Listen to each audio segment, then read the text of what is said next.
they come out of that nice, warm, friendly gym and they have the false impression that that somehow sets them up to be able to deal with a confrontation on the street. And it doesn't. And if his first blow, if that guy is an absolute psychopath and his first blow is with a weapon, then you're done. So we seem to live in a dangerous world now. What can you do that's realistic to help protect yourself?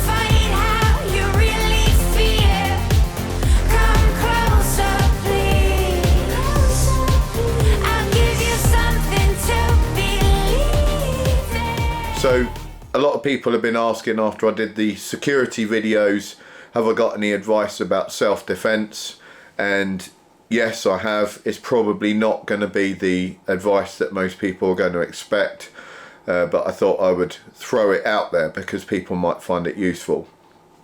So commonly, most people, when they ask me about this, and I give you a bit of background, I was doing security work for about 30 odd years on and off, and I worked in some incredibly rough places, and in the end I had my own company, and our niche market was actually dealing with incredibly difficult and violent incidents that pretty much no one else wanted to deal with in the geographical area that we worked within. So I've got plenty of experience in being in some highly unpleasant situations, and obviously I'm still here, so no one's killed me yet. I'm certainly not saying that I'm, anywhere near the best fighter on the planet, and we'll get a bit into that a bit about why maybe that's not such a relevant thing. It certainly pays to be competent. So most people would expect, if they ask me, what's the best things to do, that I'm going to give them a list of martial arts to go and study, and I'm going to say, like, you should do Krav Maga and all these sort of high-end, high-tactical martial arts things, and actually that isn't what I advise at all. I think one of the most dangerous things people can do if they're worried about violence and crime and confrontation is to go from 0 to 100, so they've never had a confrontation in their lives, they've never had a physical fight in their lives, and they go and get some martial arts training in a nice friendly gym with some nice friendly instructors, and even do a bit of sparring and whatever, and then even if they did that for a year, they come out of that nice warm friendly gym and they have the false impression that that somehow sets them up to be able to deal with a confrontation on the street, and it doesn't. And there's good reason for that. And I've had multiple experiences where I've had guys working with me that are high level martial artists, but all they've ever done, because they live very clean lifestyles, they're competitive, they don't go to nightclubs and all that, and then they come and work, and then they would go into these violent environments, and a lot of the time they would get smashed to pieces.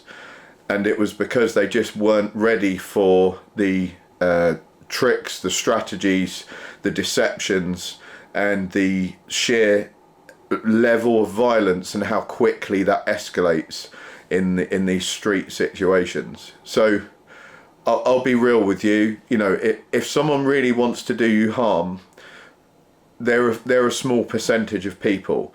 But if someone really decides that they have picked you out and they want to do you serious harm, they don't even have to be that competent. As soon as they've decided that, they've got the drop on you, because you don't maybe know that guy's there thinking, I'm going to do you serious harm. That's a big problem, because you might have the reactions of Bruce Lee, but that isn't going to be good enough to stop him getting the first blow in. And if his first blow, if that guy is an absolute psychopath and his first blow is with a weapon, then you're done. That's game over. You're not even making it out the gate. And while we're on this subject, I just want to bring up one of the problems that people have, is that they equate some of this stuff to stuff they've seen in movies, and there's loads of tropes and sort of archetypes of this heroic guy. He trains really hard. You cut to a scene of him doing training, like a Rocky montage, and he's sort of Often he's sort of a guy that's down on his luck, and then he trains real hard and he gets really tough, and then he comes back and he beats the bullies, and he lets them hit him first, and then he hits them back and knocks them over.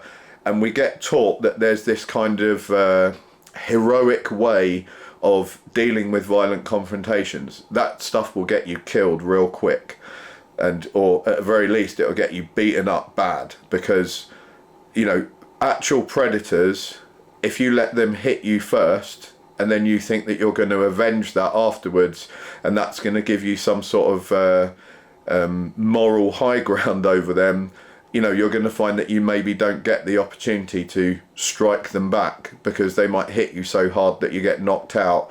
When you get hit on the street, your head falls on concrete and you don't get back up, and some people die from that and they never get back up. So you do not want someone hitting you first. And when they hit you first and knock you over, it's not like in a cowboy film when they have a fight in a bar and you get knocked over and then you wake up 10 minutes later and everything's fine. When you get knocked over in a real fight, those predators are going to probably carry on doing things to you, because they're now, in a frenzy, especially if there's multiple guys there, and especially if they're maybe immature and not particularly competent. They're going to be stamping on you, they'll probably rob you, and you might even be left in a road or something like that. So now there's traffic coming along, you could be run over. So that whole idea of like getting the moral high ground, forget the moral high ground. Like that's got nothing to do with winning these confrontations, and even winning is the wrong word. Like, it isn't a competition. It's not about winning or losing. It's about, you want to survive, and you've got to do that in the best way possible. So when you get into these confrontations, they're gonna, if someone means to do you harm, they escalate quick. So suddenly you're going to find that person is very rapidly going to hurt you. One of your biggest assets is the ability to detect a threat before it's actually made itself, physically present and started injuring you. So if you're walking down a street at night and you see two guys walking the other way, and then they kind of slow down and stop and start whispering to each other and looking over at you, it's a really classic thing that people do, that they think, oh, they're probably not talking about me. Well, the fact that you've had that thought tells you something, that your brain is working away in the background and it's already said, whoa, that's pretty suspicious. Why have they stopped? What are they talking about me? And then another part of your brain is going, no, they're probably not, because you don't want to actually believe that you're about to be attacked. Bad idea. Go with the first thought. There's nothing wrong with assuming the worst in those sort of situations. Always assume, if you get a feeling that something bad's going to happen, that's because there's a load of circumstances that are building up, that your brain is subconsciously putting together, and it's building a picture and it's telling you there's going to be a problem, and it's probably right. If you go down to the underground car park and the lights don't work and it's late at night and you hear a can being rattled across the floor like someone sort of knocked it with their foot, that tells you someone is downstairs in that car park moving about, and there's no car being started up. It's pitch black. What are they doing down there in the middle of the night in the pitch black? And the only person that would possibly be down there, is someone with bad intent, because nice, normal people don't stand around in dark car parks at 1 o'clock in the morning. It just doesn't happen. They go straight to their car, they get in it, and they leave. They don't walk around kicking cans around on the floor. So straight away, that tells you that there's going to be an issue. Now, this is where my advice differs. So you would think that my advice would be, right, now you've got all this like spider senses going on and you go down there and you beat them all up. No, opposite. If I hear that, I'm actually probably not going to go down there unless I have to. So if I've left my car down there, then I can hear something going on down there. I'm going to hang back. Like, that's a strategic decision, right? Like the military would do that. You know, if the military think that there's like enemies in a place that they can't see, in the next room, for example, they don't just run in there like willy-nilly, like gung-ho, and just think, oh yeah, this will probably be okay, we're tough guys. No, if they can, they survey what's going on. You know, the military spend millions and millions of pounds on surveillance gear, whether that be drones or whether that be like fibre technology to insert through a tiny little hole in a wall, to thermal cameras, you know, cameras that can see through windows that have been darkened out.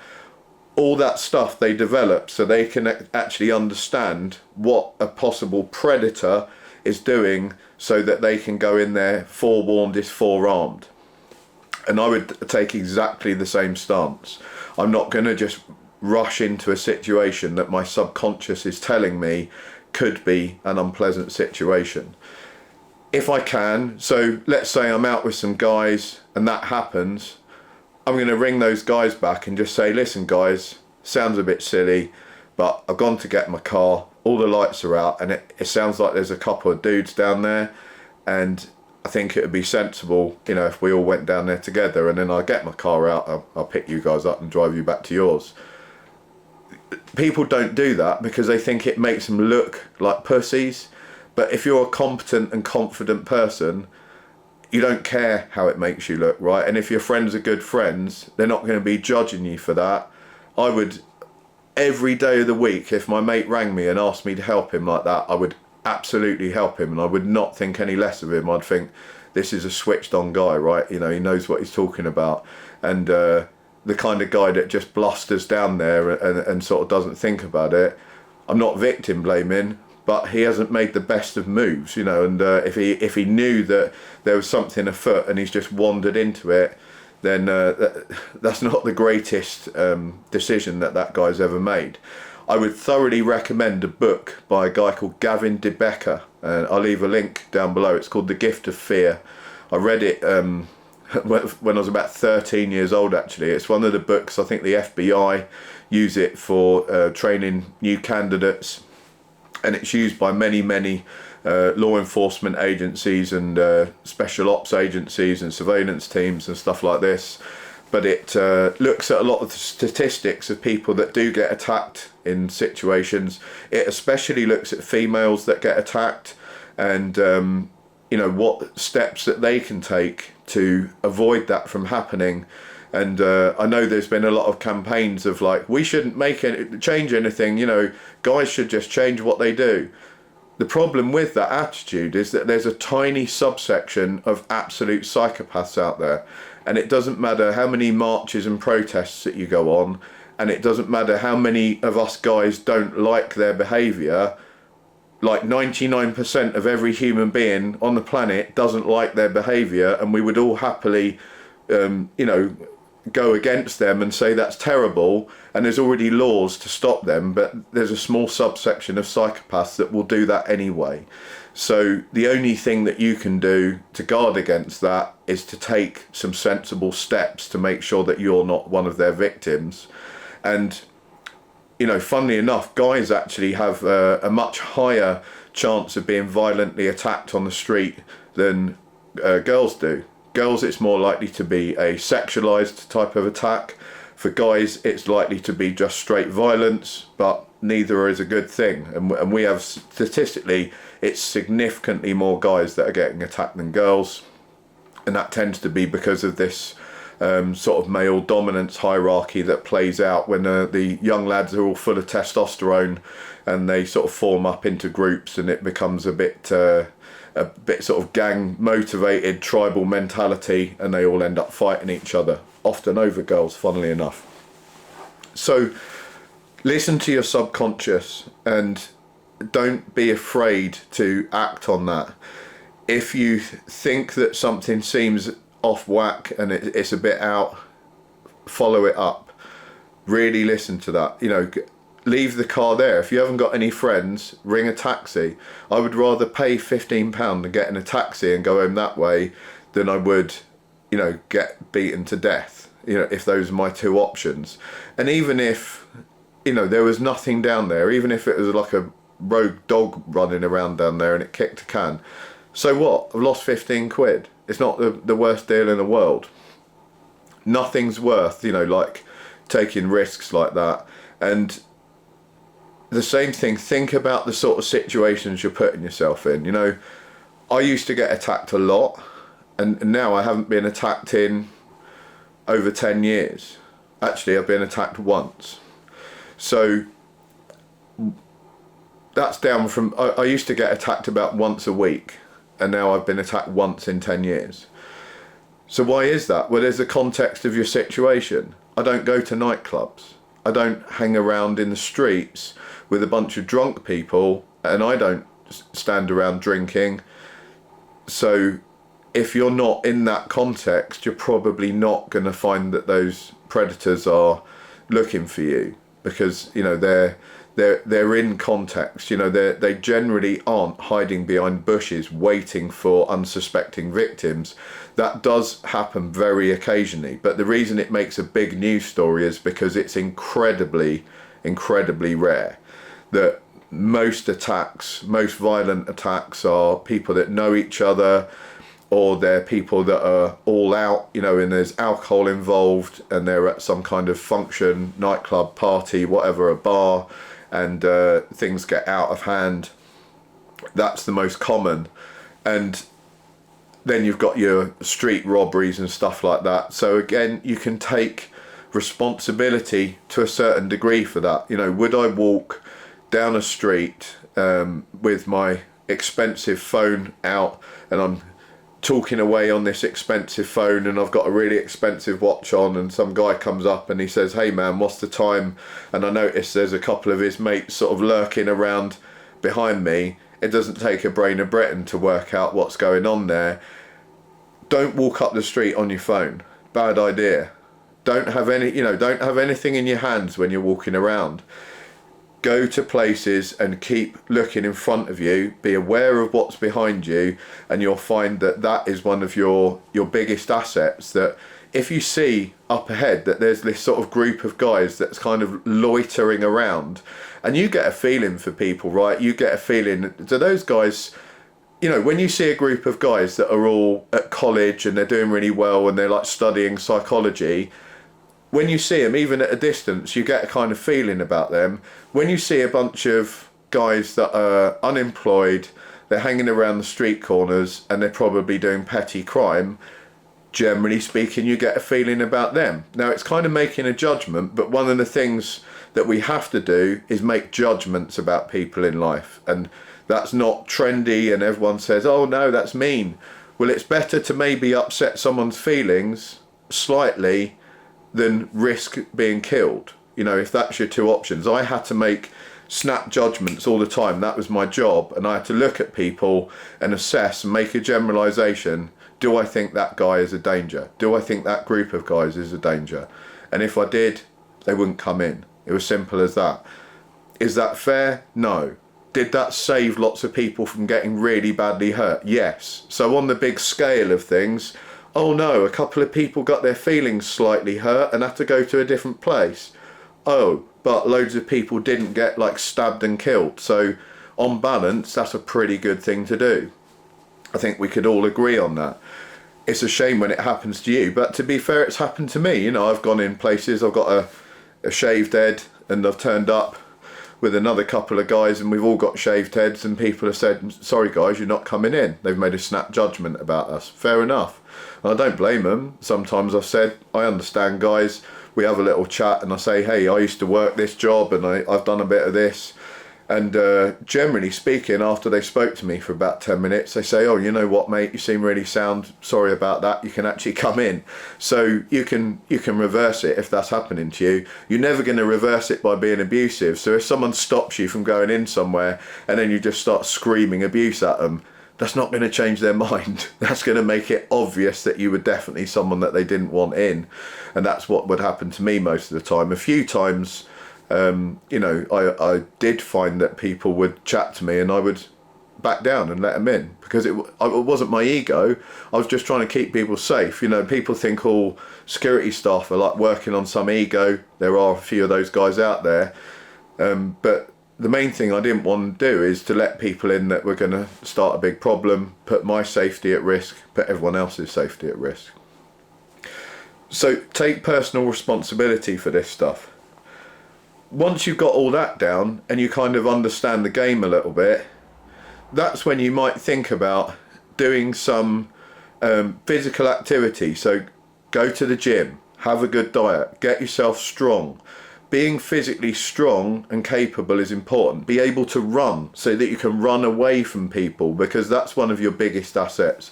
If I've got a group of guys that come towards me, again, I could have all the martial arts training in the world, but if there's even a couple of guys come towards me, I'm outnumbered 2 to 1. I don't know what weapons they've got on them. They probably got something. And I'm just there thinking, oh, well, I know all these martial arts. Well, so what? There's no such thing as like all these like weapon grabs that you see on the YouTube, and like someone pulls a knife out and then they do this like hand move and the knife disappears, and that is absolute garbage, mate. It's never going to work on the street. You're just going to get slashed to ribbons. I've seen people try and do it and it was awful. You know, some of the worst things I've seen are knife fights and fights that involve bottles and glasses. I've seen, you know, huge pieces of flesh sloughed off of people with things like that. So you do not ever want to get in a fight when someone's got a really sharp object and they mean to do you harm with it. If you can't get away, your best thing is to grab something and get it between you, like grab a chair, grab a table, grab something that's longer than their reach is, so that you can at least keep them at bay, and then sort of work out where you can go from there. But your absolute best option is to run in the opposite direction and just get away from them. And if they're faster than you, then you've got a big problem. So, you know, that's one of the reasons that I advocate for people should have the ability to carry something that they can use for defence. You know, when I used to work security, we weren't allowed to use tools for defence.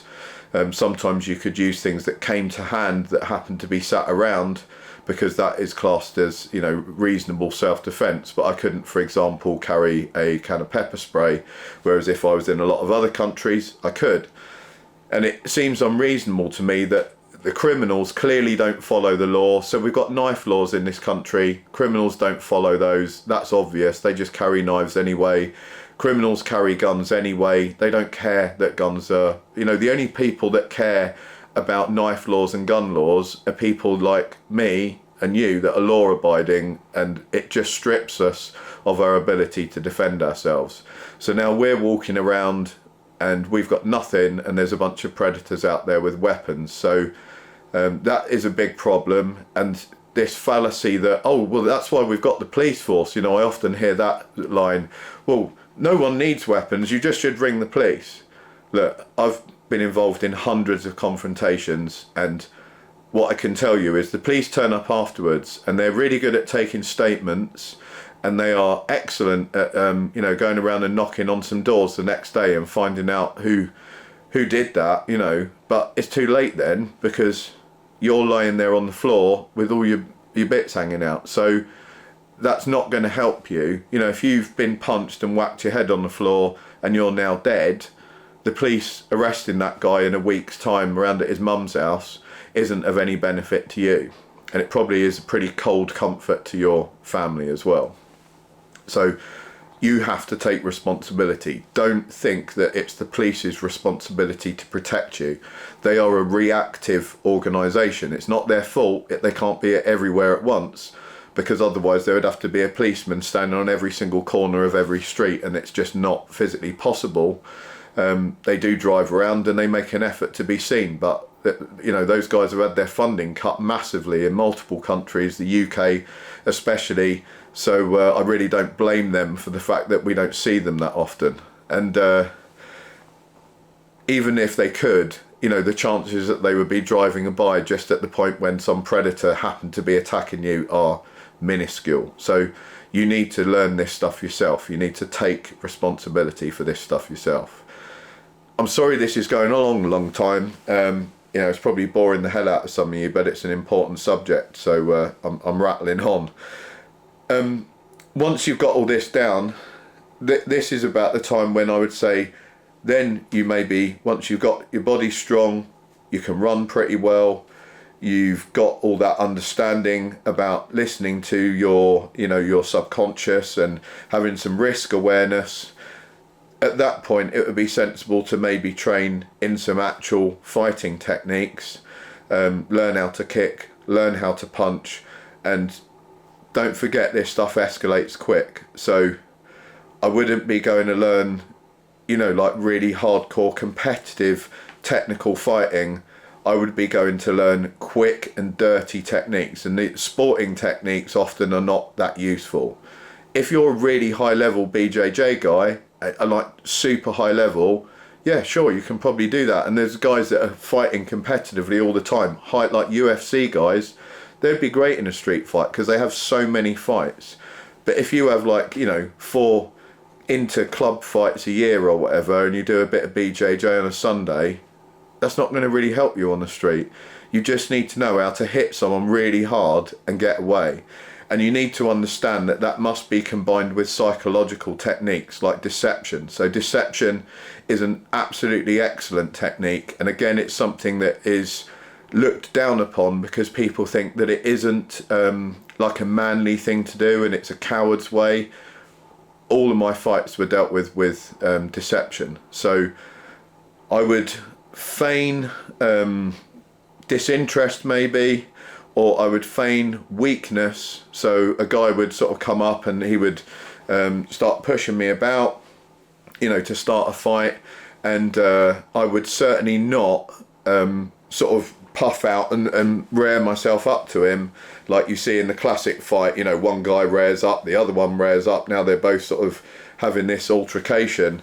If someone got that close to me, I would sort of feign that I didn't want to get involved, and as soon as they came within striking distance, I'm going to hit them with everything I've got as hard as I can, and they're not going to expect it. I'm not going to tell them, I'm not going to announce it, I'm not going to say, oh, don't come near me or I might hit you, because now I'm telling them what I'm going to do. They're going to come towards me, they're going to be coming and doing that aggressively.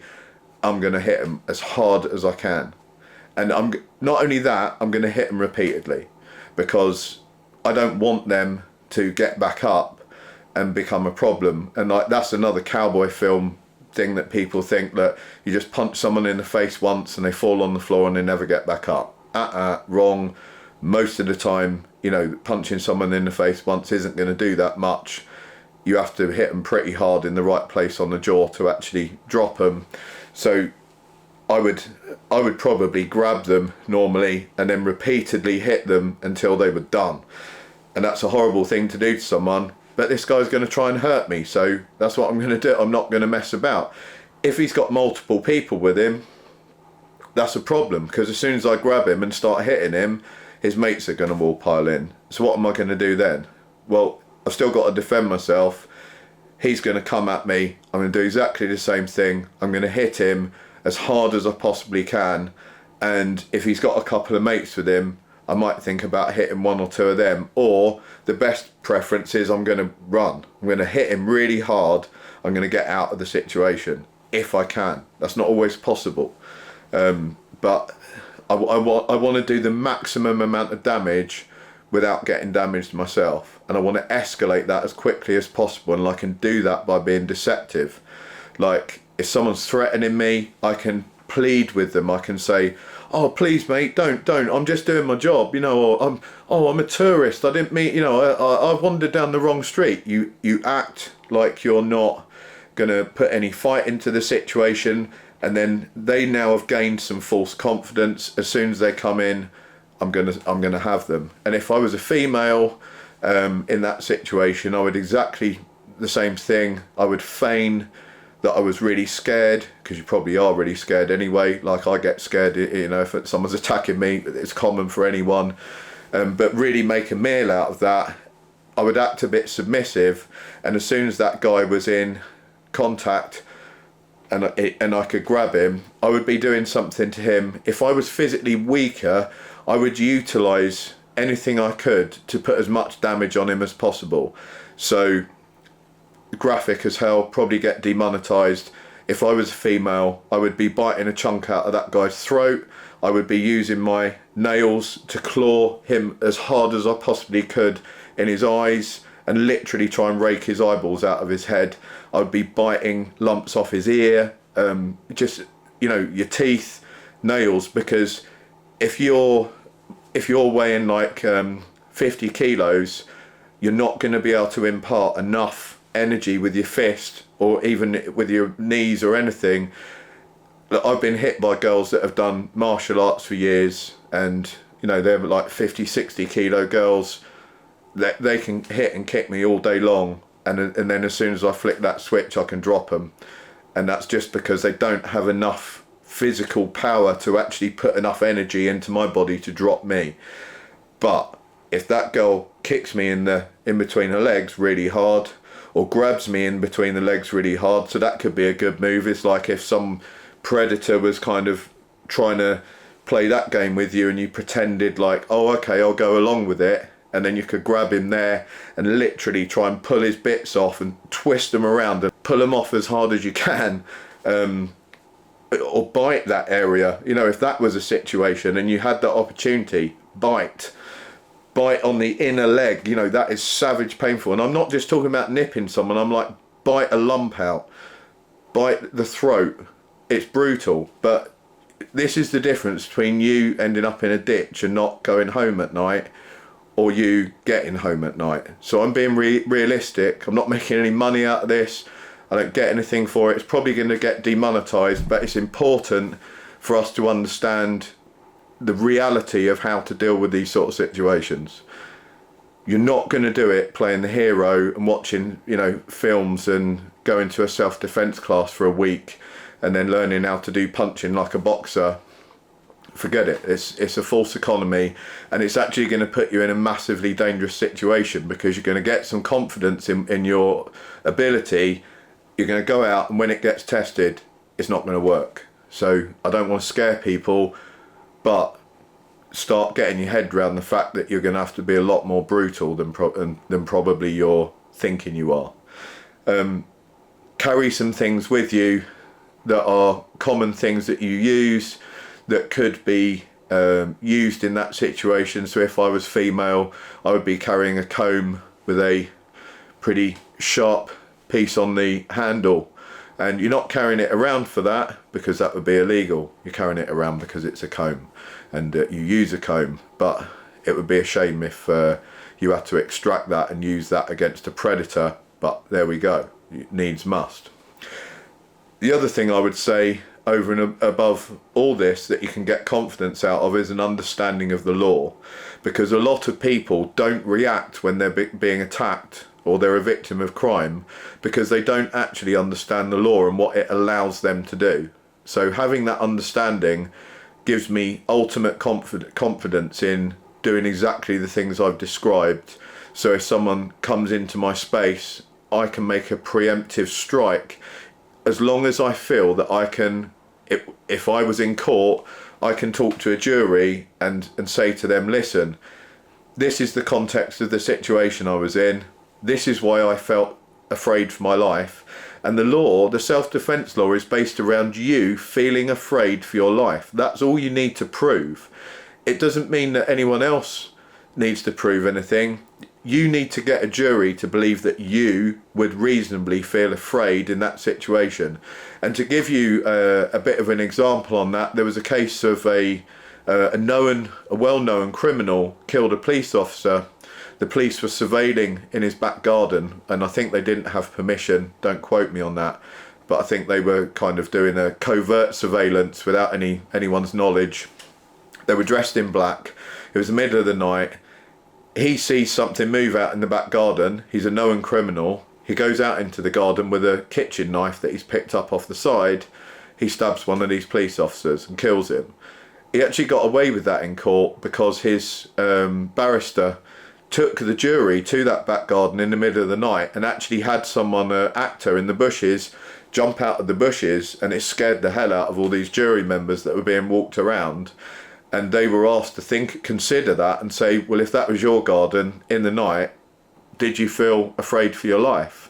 And they had to say, well, yeah, we did, you know, because it was really frightening and it was dark and someone jumped out at us and that guy got off. You know, he killed a police officer and got away with that because his barrister was able to prove that he was in fear of his life because he didn't know who those guys were. He assumed that they were a rival criminal gang that had come to kill him.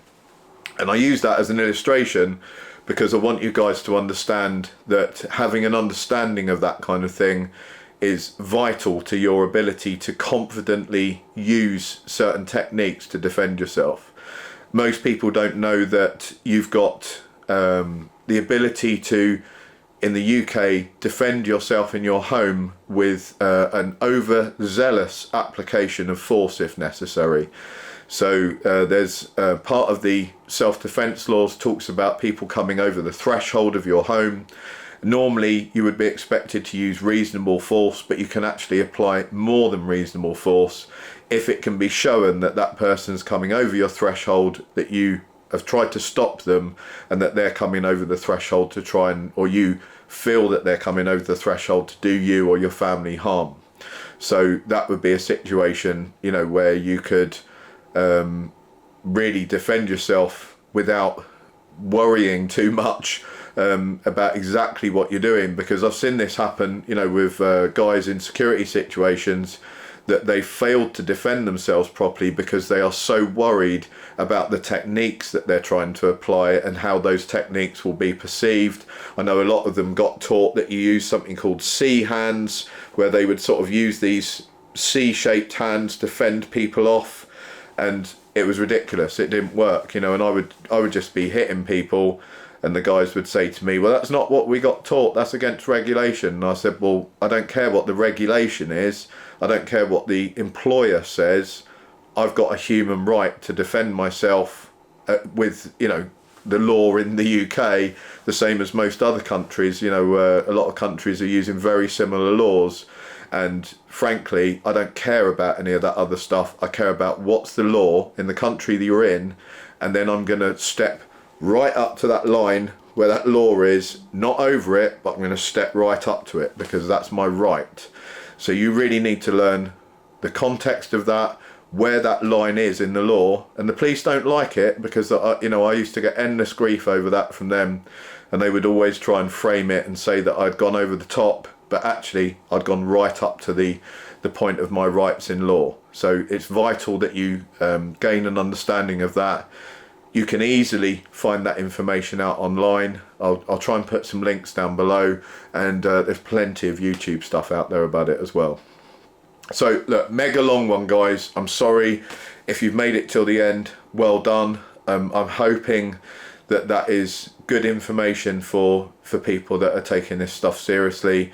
It's not a subject that I just want to glibly chuck out there in 5 minutes and give you some sort of stupid YouTube like shorts type you know, unqualified information about. It's a complex and important subject, and it deserves, you know, I could talk about it for hours. I haven't got hours, but you get what I'm saying. You know, this isn't something that we can just cover and forget about. So if you're serious about protecting yourself and your friends and family, this should just be a starting point for you. You can then go and research, learn more, and you know, this is just the first in a series of stepping stones to become a competent person in terms of being able to defend yourself and those you love. Take care, guys. Thanks for watching.